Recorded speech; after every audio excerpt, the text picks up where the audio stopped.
Der Aventurische Podcast, ein Audiocast rund um das schwarze Auge. Hallo und herzlich willkommen zum Aventurischen Podcast. Heute mit der letzten Sondersendung zur Ratcon 2019. Ich habe den ersten englischen Aventurischen Podcast aufgenommen mit Robert zusammen von Ulisses North America, wo wir so ein bisschen über den englischen Markt reden und auch die Herausforderungen, die sich Ulisses North America auch stellt, gerade mit The Dark Eye. Und so haben wir den ersten Aventurian Podcast aufgenommen. Ich hoffe, er gefällt euch und ihr könnt ein bisschen was mitnehmen. Und ja, vielleicht erschließen wir auch eine neue Zielgruppe. Und so begrüße ich dann auch alle englischen Zuschauer und Zuhörer gleich im Podcast. Welcome to the first Aventurian Podcast in English. Thank you. I'm honored to be here. I was really looking forward to this. I enjoy your podcast, although obviously by not speaking German, it's a little bit of a challenge. But I have been able to figure out bits and pieces in various podcasts. And I also thank you for speaking so highly of me and at least one of them. I think your very first one. I think so, yeah. Yeah. So thank you. I'm happy to be here. No problem. I think it's a very honor to have you here. You're in the States, you're the ambassador of Ulisses North America. You are, not so many months, I think. And sorry for the English people for my bad English. It's not in my everyday podcasting style to podcast in English.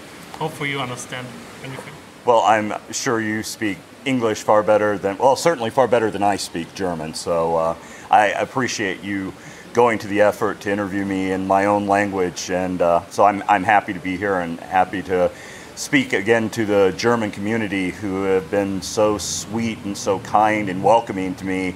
I often joke that the German people have this reputation of being cold and distant, but it's been my experience, at least within the Dark Eye family, that that's not the case, and I've had nothing but absolutely wonderful experiences with fans from Germany and Austria and the Netherlands and really all around Europe. But as far as here in the heart of things in Germany, it's been an amazing, wonderful experience. I'm very happy that you have all welcomed me into your community and into your gaming tables, and in the case of several fans, into their homes all around Germany and in Austria, where I've been invited to be a guest and come visit some weekend.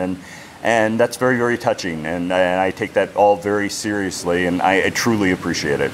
Yeah, but you make this us so easy. I think that the first what I heard from you was the GenCon interview by Orkenspalter. I think GenCon? Yes, 18? Yeah.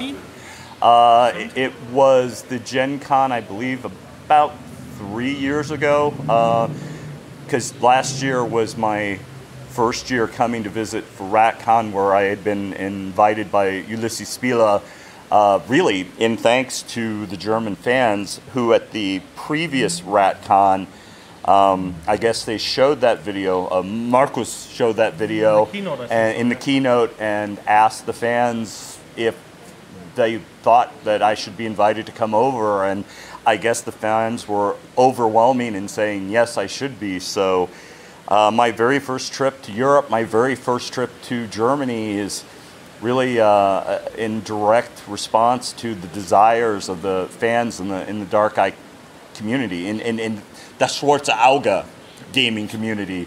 And if it wasn't for all of you listening and those I hope that will be listening, I wouldn't be here this year because I would have not have been asked to come here last year. And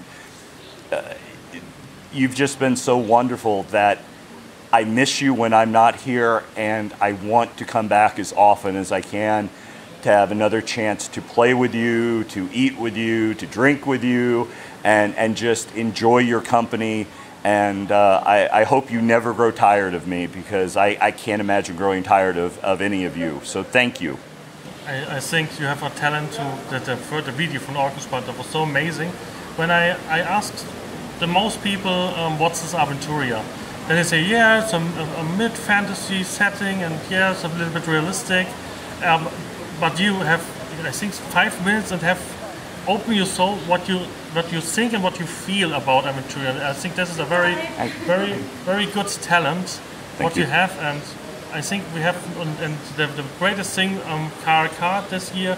Markus told everything. Okay, Robert is now the ambassador of Ulisses Spiele North America, and this was so great, and the hall have cheered up so completely. And I think we have made a video with this, and it's so cool that we have a marketing ambassador like you. That it's very complicated. I think the North American market for DSR is not easy. You have Dungeons and Dragons, you have Critical Role, you have so many big players in the market. But I think you have the possibility to make some of these guys to say, hey, you want a big backstory, you want more of this, hey, come to the Dark Eye. And the first Kickstarter was very good, I think. Yeah. The first Kickstarter was, well, all of the Kickstarters have been successful, including the most recent, which is for Aventurian Magic, which we are calling the Magic of Aventuria. And I think we would have liked it to have been even more successful, but because of the time delay, which was unfortunate and pretty much beyond a lot of people's control for various reasons that I won't go into here for time and other concerns. Despite all of that, despite the challenges, it was successful, and we're very pleased with that. And more so, the reaction that we've had to games that Tayo, and who works as organizing and heading the translations for Magic of Aventuria, as well as future products, and we do have several future products in the line, one of which I will be able to mention, others at this point in time I won't.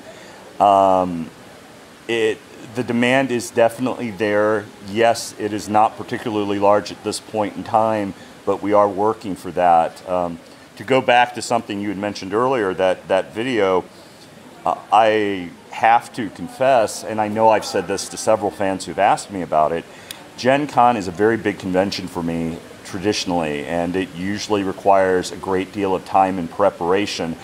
I often have guests coming to stay with me for the convention, so of course I want to make sure my home is as nice and welcoming to them as it can possibly be. I also have various work commitments, and because of the time required to participate at Gen Con, it means that I have to put some extra effort in honoring my duties and commitments prior to the convention. So it's a very tiresome time in physically for me, and can sometimes be stressful. But it's always something I look forward to. And of course, by the time I was interviewed by Orkenspalter, and they asked if I would have a moment to talk to them, I was very, very, very tired.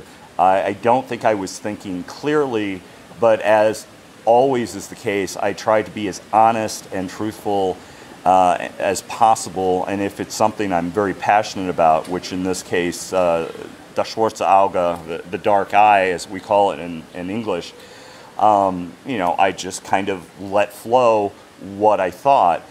In retrospect, I wish I had been more eloquent. I wish I had been able to better express myself. And that is a true, genuine belief as someone who has at various times in his life made a career in broadcasting. But going into that, my thought was, I talked to them for a couple minutes. They would listen to the video, watch the video. Hopefully in that 2 to 4 minutes time frame, they would find 15 to 30 seconds of useful material that they would edit into a much longer video about the Gen Con experience, and that would be that, and nothing more would happen. And while that did happen to a degree, in the sense that a little bit more than 30 minutes of me was used in that compilation video, I guess when they showed it to Markus, he was apparently so touched and so moved by what I said that he, I guess, insisted that they not edit it and release a unedited original version of that. And then to have that done and have the reaction from that, which was very surprising, and then to have that amplified at Ratcon, I guess 3 years ago now, when it was shown during the keynote, it's, I must confess, at times a little overwhelming, but it's been absolutely wonderful how gracious and welcoming the fans here in Europe and in Germany have been to me on a very personal level. I could have never have envisioned this. I could never have planned it. And I hope that I do right by all the people who have been so warm and wonderful and gracious to me. And I take that love and affection from all of you very, very seriously. And it's not something I think light about, and I hope I always do right by all of you, and that's why I try to be as approachable as possible, despite occasionally having commitments where I have to be here or talk to this person or do this thing, especially when I travel to Germany for Ratcon. I try to be as available to anyone that wants to talk to me, no matter how fluent they are in English or how challenging my native tongue might be to them. I am here for the fans, just as the German and European fans have been here for me for over a couple years now. So my thank you again to you all. And when we are by thank you, how we can help you in the US market to make more? I think it's very difficult to say, okay, we have 2 books or 3 books, and yeah, we have it here. And the US colleagues see, okay, well, they have 20 books or something else. What can we help? It's good to make a podcast and make it in English. Can I help you with this, or should we more translate it in the scriptorium in English? What will help to make the US fans more comfortable to play with us? Well, I think there are a lot of things the European community can do, and some of it is already being done. One of the big things is reaching out and communicating with the English-speaking fans, whether it's on a forum dedicated to the Dark Eye or Aventuria, whether it's on examples on groups in English. Would you say, okay, we need the German people that can speak English and can help? Well, there's the official Dark Eye page on Facebook, as well as an English language Aventuria fan forum.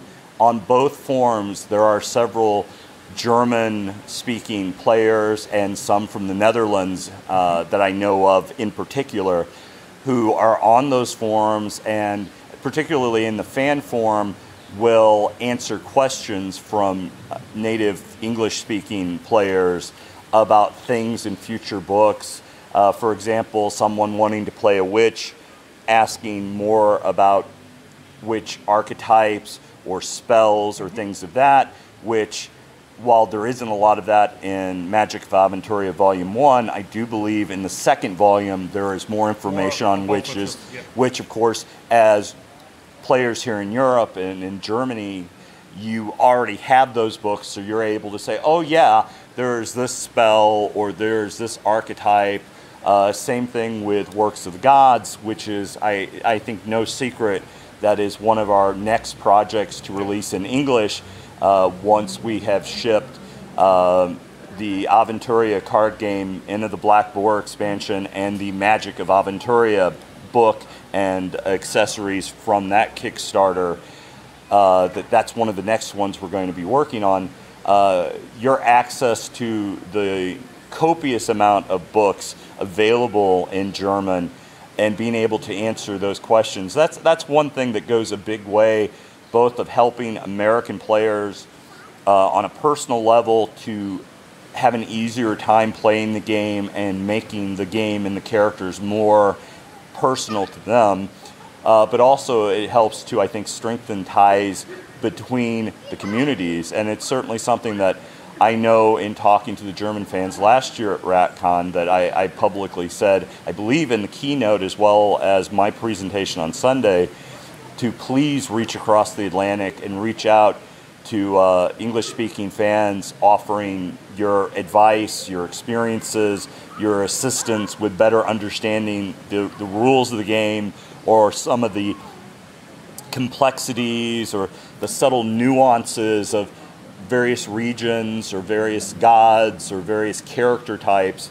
And I've also tried to encourage the players in America to reach out online and ask the German players, do you know something about this, or can you help me with this, or what book has this information in it, so they at least have a starting point. And I think that in and of itself is a big thing that will help.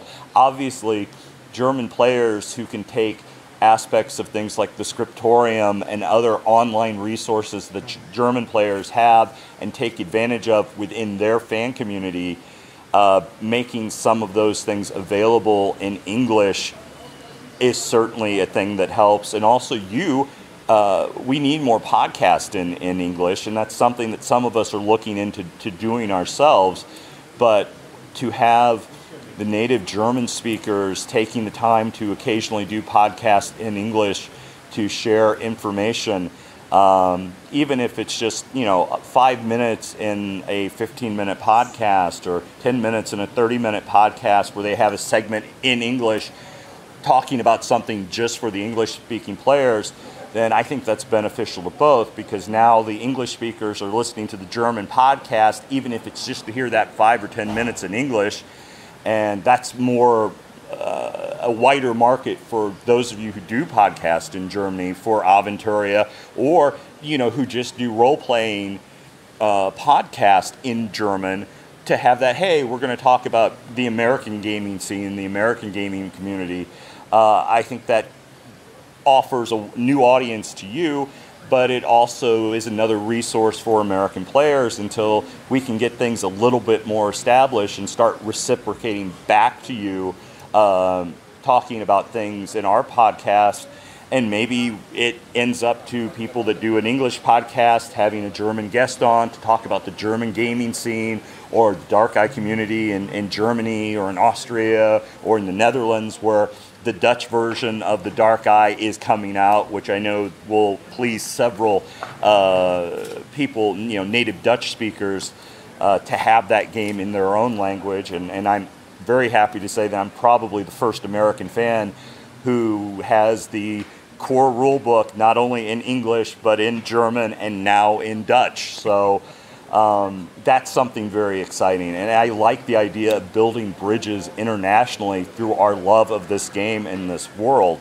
I know I mentioned in that original video that there are people that that try to tear us apart and separate us, and to elaborate on that, there are people that profit from that. Either they profit in power, they profit in money, they profit in whatever, in doing that. And if we, as players who love Aventurian, who love Dark Eye, are willing to reach across the Atlantic, reach across continents, reach across Europe, and we may differ on this and we may not agree on that, but we all love this game, we all love playing it, well, that gives us a starting point for communication and for building bridges between us as a people. And I see that as being a good thing, because there's no force in that. It's virtue of one human being reaching out from their pack, their tribe, to someone from another pack and another tribe, and we share this commonality. That's something we can build on. And that might seem all rainbows and unicorn and roses, and I don't mean it to be. I'm actually a very pragmatic, rational, logical kind of person. But I think going forth with a certain sense of virtue and putting yourself out there honestly with a certain degree of honor, I think that just the universe in some way rewards you for doing that. And what better way than with something that often is looked upon in a very negative light, fantasy, science fiction, those kind of things. As much as some people like to say, being a geek and being a nerd is cool now, I think that's not necessarily true. I just think there are certain people that see that as a marketing slogan, be it in my case from my country, which I will choose to speak just on behalf of my country. Hollywood profits from that. But just because the cool kids have found out, hey, we can get money out of the nerds and the geeks, doesn't necessarily mean that we're the cool kids now or are going to be invited to the cool parties. Kids. Yeah. well, we've always been the cool kids, but it's not been because they thought we were cool. It's because, yeah, we found something we enjoyed that brought something good to our lives and was a way of us to interact and communicate and socialize with our friends. And that's what it's all about. And if we're building those friendships now internationally between players in America and Germany and Austria, England, the Netherlands, Spain, Italian. Yeah, so I mean, next month, like Marcus say, I think we must be forged a family. Yeah. And I think the opportunity from the German people is to help each out. Mm-hmm. You know, I play D&D, and it's very bad as a German to play D&D. Then Marcus have so many problems to get back the D&D Mm-hmm. in German. We have some, we don't allow to produce something or something else like we don't have in Germany the Stranger Things kit. You have Bring Me the Essential kit from the US. Yes. I think that will come in 2 years, I think so, or in 1 year or something else. And I feel your pain in the US for DSA. I feel it here for Dungeons and Dragons. Yeah. And I think the opportunity of the community, and hopefully for my listeners, is to help you out. And I think we should make monthly, 2 monthly, a very own US podcast for you guys in the US, and hopefully they enjoy it to hear more about Aventuria.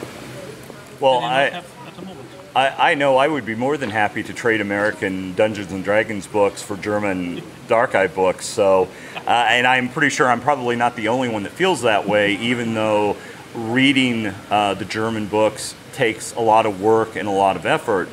But the German books that have not been released here there's so many of them that are so potentially useful for us as players, and the artwork and other aspects of the books are just so beautiful that despite the language barrier, it's still worthwhile to invest in certain books, especially considering even with our future goals for production as far as the number of books and products released in the course of the year, we've still got a long way to go. And I think that there's something useful that can be done there. So I'm very happy to have brought you a product from America for Dungeons and Dragons, and I am worried that I'm going to have trouble getting my luggage back to America with the weight of all the Das Schwarze Auge product. I'm going to try and return. Yeah. So that's another universal thing that we share as fans of the Dark Eye. Coming to a convention, buying a lot of product, and okay, how do I get this back on the train or the plane in my luggage to return home with it? So, like I said, I think when we start looking at it, we'll find we have a lot more in common than we do to separate us. So I look forward to that. I think we should do this as a goal for 2020, that we come often together and make our episode for the US guys. I think it's very interesting to have this guys hearing and the problem. They say, okay, we want this. A little bit complicated, I think, is when we have our Magic of Aventuria 2, when we have something, the Hexenkrallen, right. For example. Is this recommended by you and Tayo that we give him a translated version of the rule, or is in the US that you say we want to make the rules by ourselves, or is it okay when we translated it? I think, well, at least with most of the American fans that I've met, they want to know how it's done in Germany. They want to honor the source of the game, which means they want to play by the rules as they exist. They want to know the pronunciations, which is always interesting. That yes, we want to pronounce character names or the names of the 12 the way the Germans do, but the fact that in my personal experience, having been here twice, there's no consensus amongst the German-speaking community how everybody's names or every different place is pronounced. it makes for a bit of a challenge, but I think that that's a fun challenge. So no, I don't think we want to do our own interpretation of the game or our own interpretation of the rules. Obviously, you will have some game masters who modify something for their group, and that's true of all role-playing games. It's own Aventuria of myself. My Aventuria is different to your Aventuria. Yeah. That's complete normal. Yeah, but the basic rules of the game, you know, rolling the 3 dice, rolling low, adding your bonuses to from your abilities and how many points you have in a certain ability. Yeah, that's all the same, okay. and we want to keep that the same. So, yeah, if someone asks you, hey, someone told me in the Compendium 2, there's this like rogue's rule or ability for assassination or something, and that it's really cool in game if you're successful at it, but I don't know how it works. Can you explain? And someone's able to say, yeah, when you roll a successful stealth and you do this and you do that, you have this and there's this bonus, but there are these conditions for being. That will be amazingly useful to someone and help them to grow their character in ways that makes their character more personal and more their own, even if they've started off playing a pre-generated character.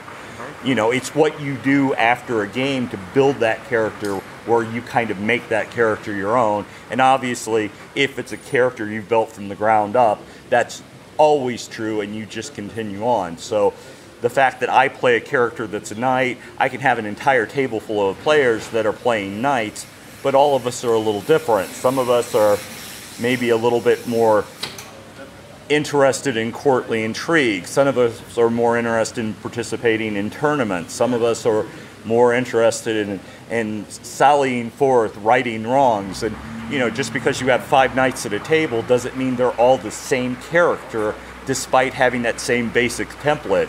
And that's one of the amazing things about the versatility of the game that allows you to make a character that's very much uniquely your own. So, yeah, if you're doing something to help us, we want it to be as true to the source. We don't want to just make something up ourselves.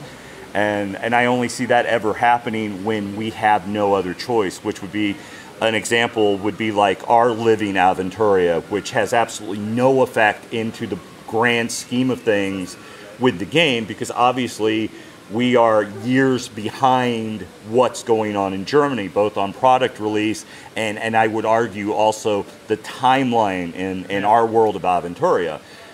But that said, we still want to build that community where we feel like we're doing something. And if what we've done is completely not reflected or can't in any way possibly be reflected, well, that's all right, because we're still trying to do things to build our community in the U.S. So that would be the only example I can think of the Americans kind of doing their own thing, and that's just because we don't have any other choice right now.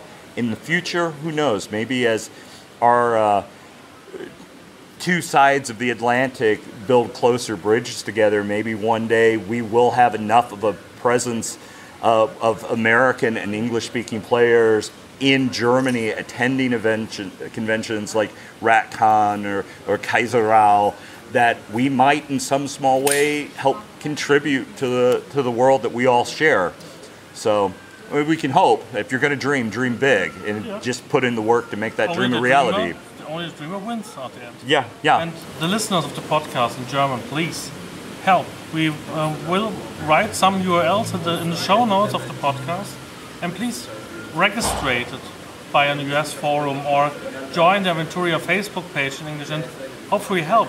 When you have problems to speak English, in my case, when I chat with Robert, often when I'm not very close that it's right what I say, I use, for example, diebel.com and put it in German, and then I get a translation that Roberts understand, hopefully, and it's work. It's not so a big barrier that we're all thinking about it. It's a little bit more work than we as a native speaker speak together, but you can use DeepL like a plugin for your browser, and you can roll it, click on a button, and then you have the different language, and no one will hate you when you not speak very well English. In my case of you, I make with Rob an interview, and it's easier to have it in German, but I think it's important to make the family bigger. Then when I started here 1.5 years ago, I was a stranger at the Ratcon. I played 3 months, I think, in my online group, and I have so many fear came here. And after 1.5 years, this is my second family. I come here every time. Everything, hey Tim, hey, how are you doing? It's a big family. Then the guys that are in the building at the front of us in the Ratcon, there's not the most of these people are bosses, manager, or think that we are all the same. We have a very lunatic hobby. At the age in the teenage, we was not the best sportlers or everything. We have read books, we have make things, and we are amazed by a fantasy setting, and that's bind us together. And I think that's very important. That guys like me or the other that we must help you with your quest. I think so, Robert. Well, yeah, and obviously, we can use Bing Translate or some other software to translate things in German as well. So that goes back to you. And obviously, there are some Americans who know some German. Obviously, wie geht's? Was gibt's du Neues? Ich bin Robert. Guten Tag, guten Abend. I know a little bit of German. I would probably know more German if I would have had use of what little language I learned over 30 years ago to practice and get better at the language. And also it would probably help if I wasn't busy writing notes about my D&D campaign in German class with some of my colleagues who were in my gaming group in that class. Of course, we were writing it in the Dwarven script from the Lord of the Rings books. That way, if a teacher stole our notes, they wouldn't be able to read it. And we had very important gaming discussions going on, both in character as well as about the game itself. So role-playing games took priority in German class, and now that's come around to bite me on the posterior all these years later in ways I couldn't even possibly have imagined then. So my apologies for not being better at speaking in German, but I appreciate all the effort you and other fans have taken to speak to me in my native tongue, and I hope over time I will improve in my ability to communicate with you in yours out of respect to you for the respect you've shown me, but also out of the deep affection I feel for you for the deep affection you've shown me. So thank you very much. Thank you, Robert. We're running out of time. I have a busy schedule, and I'm so sorry. I hope we can make it online again. I think definitely. We should do it in September when you have time. We should make it. I think repeatedly that you have it by you friends, and my promise to the US colleagues, I will, when I get back the next morning at Monday, I create some in some forums and Facebook groups. You say me, I create a nickname, Mr. Turkleton, and then when you have any questions, I will do my best to help you out or find the people that you can help you, or we can see when it looks fine. Right. We make an online round. I'm not need so many sleep. Okay. Well, we can make it in the night. Well, I'm sure despite the time difference, we can find some way if we plan ahead to make it happen. And obviously, my colleague in the U.S., Tayo, who ran most of the games at Origin and Gen Con this year, which is something we should talk about as a native German speaker. He will be able to speak to your listeners both in German as well as in English. So certainly want to bring him into this as his time permits. And it's something that we can rotate on and off with. So even if it's just a few minutes from a podcast where we kind of tell you what's going on in German or in English, just to keep the German players and the German community abreast of what's going on over there, and you can let us know what's going on over here. We'll just keep that information going back and forth across the Atlantic, and hopefully build on the successes and the great fun we've had these past 2 years. So that's my hope for the immediate future. Very good. Thank you, Robert. You're very welcome. Have a nice flight. Thank you very much. I appreciate it. Avos will be with you. I hope so. And to all of you in Germany and Austria and Europe, everyone listening to this, thank you from the bottom of my heart for being so welcoming to me. I miss you dearly when I'm not around. I look forward to coming back to see you.